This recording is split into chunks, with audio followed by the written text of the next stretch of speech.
Everyone and welcome to our YouTube channel. कैसे हो सभी? विद फ्रेश ब्रेन्स पूरे जोश के साथ वेलकम बैक। तो आज हम बात करने वाले हैं गुस्से के बारे में कि गुस्सा है क्या, क्रोध क्यों आता है, इसको कंट्रोल कैसे करना है, नियंत्रण में कैसे करना है। तो हम ये चीज़ तो जानते ही हैं कि क्रोध अगर किसी इंसान पे हावी हो जाए तो उसके रिश्ते नाते तो टूट ही जाते हैं सबसे। अगर इतने सालों से रिश्ता निभाते आए हैं और एक सेकंड में सामने बोल गए या फिर उनके अपोजिट में बोल गए, उनके सामने बोल गए, तो वो रिश्ता वहीं ख़त्म हो जाता है। तो रिश्ता जो है उसको ख़त्म करने के लिए रिस्पॉन्सिबल कौन था, कौन जिम्मेदार है यहाँ पे? गुस्सा, क्रोध। तो क्रोध करने से बहुत सारे नुकसान हो सकते हैं। भगवद गीता में श्री कृष्ण ने इस चीज़ का जिक्र किया है। अध्याय 2 में उन्होंने ये चीज़ बताई है कि गुस्सा करना बहुत ज़्यादा हार्मफुल हो सकता है, हानिकारक हो सकता है। सबसे पहले तो अपने शरीर पर, दूसरा फिर अपने काम पर। हमारी कामयाबी का जो रास्ता है उस पे बीच में रुकावट लाने के लिए, रुकावट बनने के लिए ये अपना खुद का क्रोध ही काफ़ी है। दूसरे लोगों को बीच में टांग अड़ाने की ज़रूरत ही नहीं पड़ेगी अगर हम खुद ही ऐसा कर लेंगे तो। देखिए, एक एग्जाम्पल ले लेते हैं। एक कोई छोटा बच्चा है, उसको मन में है कि हाँ ये चीज़ मुझे पसंद आ गई, ये चीज़ मुझे चाहिए। वो रिक्वेस्ट करता है, अनुरोध करता है, विनती करता है अपने मम्मी पापा से कि मुझे वो चीज़ चाहिए, दिला दो। और अगर मम्मी पापा मना कर देते हैं कि ना बेटा क्या काम आएगा ये चीज़, छोड़, वो बच्चा जो है ना वो ऐसे सोचेगा कि अरे मेरे तो कोई वैल्यू ही नहीं है, ये क्या मतलब। वो बच्चा जो है वो अभी एक बालक बुद्धि है, उसको पता नहीं है कि वो चीज़ काम की है नहीं है या कैसे। पर जो बड़े लोग हैं, समझदार है, वो उसके काम के लिए, उसके भले के लिए ही कह रहे हैं। चीज़ तो सही बोली है, पर वो बच्चे को लग रहा है कि ये बड़े अपनी मनमानी कर रहे हैं, मेरे को तो कुछ समझते ही नहीं है। तो वो गलत हुआ ना वहाँ पे। और वो बच्चा अपने मन ही मन क्रोध पालने लग जाएगा कि ये बड़े तो अपने आप को क्या ही समझ रहे हैं, मैं इतनी सी छोटी सी चीज़ पूरी नहीं कर सके। तो वो क्रोध वहाँ पे गलत हुआ। और बड़ों से नहीं बोला, चलो बड़ों के लिए तो वो बात आई गई हो गई कि नहीं दिलाया, चल छोड़, अगली दुकान पे देख लेंगे, या फिर ये चीज़ काम की नहीं है तो दूसरी, इसके बदले दूसरी चीज़ दिला देंगे। पर बच्चे को तो वही चीज़ पसंद है ना।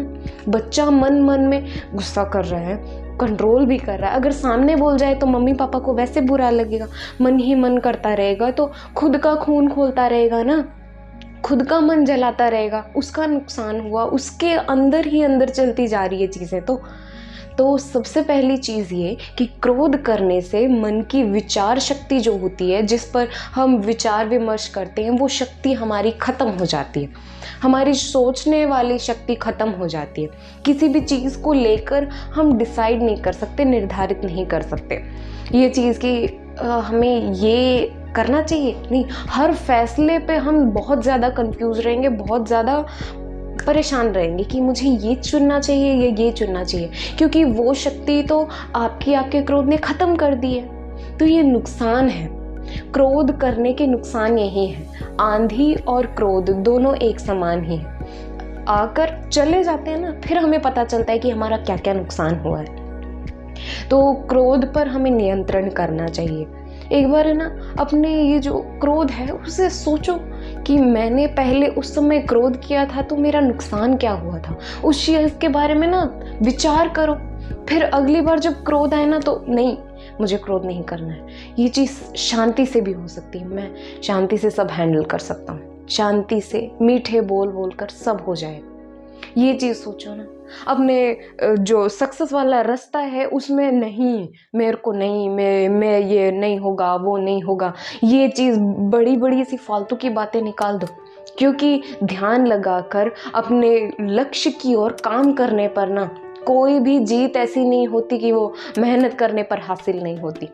इन गुस्से जैसी चीज़ों को अपने रास्ते से हटाओ, ये रुकावट है अपनी कामयाबी के रास्ते पर।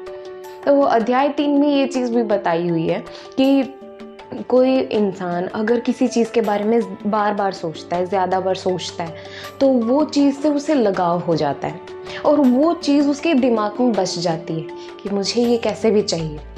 और अगर हम उसे ना ले पाए, ना हासिल कर पाए ना, तो वो चीज़ एक गुस्से के रूप में इंसान के, व्यक्ति के मन में छा जाती है और वही हर काम के लिए रुकावट बनती है। फिर हमें हर चीज़ पर क्रोध आने लग जाता है कि ये काम ऐसे हो गया, मेरा पहले ही वो नहीं मिल रहा मुझे, मैं इस चीज़ को पाना चाह रहा हूँ, मेरे से वही नहीं हो रहा, तो और चीज़ मेरे से कैसे होगी, क्या होगी।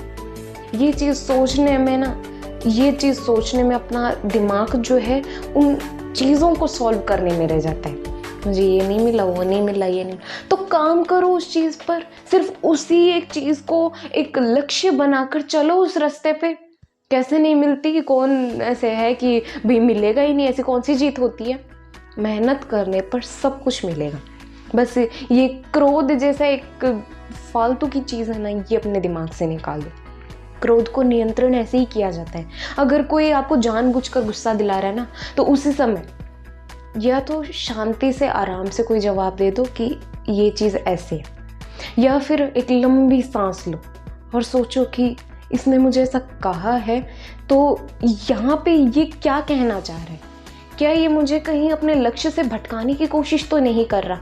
या फिर कई बार ऐसा भी होता है कि सामने वाला हमारे हित में बोल रहा होता है और हम ऐसा सोचते हैं कि नहीं, ये गलत है। सबसे पहले एक चीज़ याद रखना कि अपने हितैषी सिर्फ, सबसे पहले बोल रही हूँ मैं, बाद की बात बाद में, सबसे पहले हितैषी होते हैं अपने माता पिता, हमारे पेरेंट्स, जो हमारे हर अच्छे के लिए कहेंगे।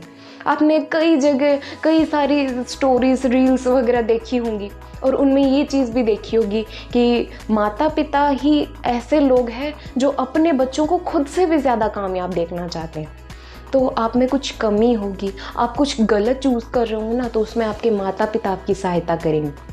कोई भी बड़ा फैसला लेने से पहले एक बार अपने माता पिता से विचार विमर्श करना बहुत ज़रूरी हो जाता है।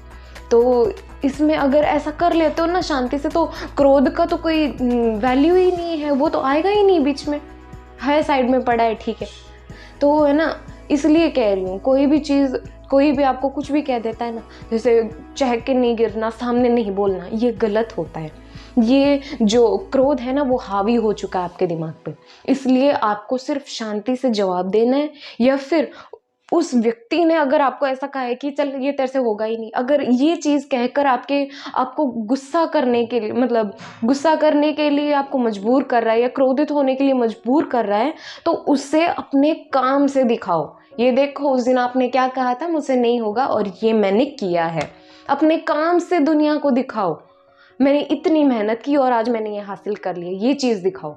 क्रोधित होकर वहाँ पे कुछ भी बोल दिया, यहाँ पे कुछ भी हो गया, आप उनको ऐसे बोल देते हो कि तुम्हें बड़ा पता है, मैं नहीं कर सकता, और यहाँ पे आकर दिन भर रो रही हो कि उस इंसान ने मुझे ये कह दिया। तो ये चीज़ सही थोड़ी है। उसे वहाँ शांति से सिर्फ अपने बोल दे दो और हम यहाँ पे आकर अपना काम करेंगे, माने अपनी कामयाबी के रास्ते पे चलेंगे। तो ये चीज़ होती है। ये क्रोध ना सिर्फ अपनी कामयाबी के बीच में एक रुकावट है। छोटे बच्चे की जो बिगड़ी हुई आदत थी, मैंने कहा था कि उस बच्चे को खिलौना नहीं मिला तो उसने बस गुस्सा हो गया। उसने ये नहीं सोचा कि शायद ये अच्छे के लिए भी बोल रहे हो, नहीं सोचा। तो बड़ा होने के बाद हम भी तो वही कर रहे हैं ना। एक बार थोड़ा सा शांत करके अपने दिमाग को ऐसे करो कि भाई नहीं, ये चीज़ अच्छी भी हो सकती है, सही भी बोल रहा हो सकता है। सबसे मेन बात, अपने पेरेंट्स की बात, हर कई बात को मानना होता है। उनकी कही बात का तो कभी बुरा लगाना ही नहीं होता, क्योंकि वो हमेशा अपने बच्चे की खुशी चाहते हैं, बच्चे की कामयाबी चाहते हैं। तो पेरेंट्स की बात का कभी बुरा नहीं लगाना चाहिए और कभी उनका निरादर नहीं करना चाहिए, क्योंकि माता पिता ही तो देवता समान होते हैं। कहते हैं कि भगवान हर घर में नहीं हो सकता था, इसलिए उन्होंने माँ बाप बनाए। सही कहा है उन्होंने। तो देखिए, मेरी बस यही बात थी कि क्रोध करना सिर्फ एक बेवकूफ़ी है। एक बेवकूफ़ बच्चा जो होता है ना, वो बालक बुद्धि का नाम ही क्रोध है। तो हमें इस चीज़ से बचना है और अपनी कामयाबी के रास्ते पे चलते जाना है। जो लोग ऐसे रुकावट बनने की कोशिश करते रहते हैं, बोलते रहते हैं, नहीं, बस इग्नोर करो और अपने सीधे चलते जाओ जहाँ अपनी मंजिल है। तो कैसी लगी वीडियो मुझे कमेंट सेक्शन में बताना ज़रूर। वीडियो पसंद आई हो तो लाइक करना, चैनल सब्सक्राइब करना, अपने फ्रेंड्स के साथ वीडियो शेयर करना। Bye and have a great day.